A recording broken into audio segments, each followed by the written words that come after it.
The Golden Secrets of Drawing, number 11. You do not need talent. You do not need talent to draw. Everyone who got to be great at drawing started out, like you, with an itch, a desire to draw. Now, talent can be something you are born with, like acute vision, ability to concentrate, spatial awareness, heightened sense of colour, empathy, or pattern recognition abilities. Or talent can be a skill that has been taught from an early age, usually by a proficient parent or relative. Remember that kid in class who was really good at drawing? They started out just like you, but they started earlier than you.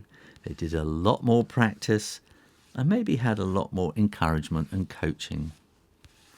But they may never have seen all the TV you did, or hung out with other kids, or had the same cultural experiences you had. So they miss references in conversation. They miss the cultural experience that you bring to drawing.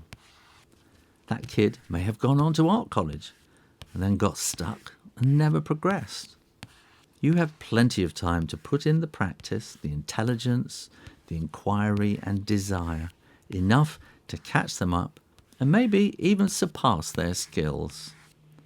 Some people show early talent and rest on their laurels or burn out. Skills need to be worked on and honed to improve. Thanks for watching. Now go and pick up a pencil, any old pencil, and draw something. How about a lantern or a torch?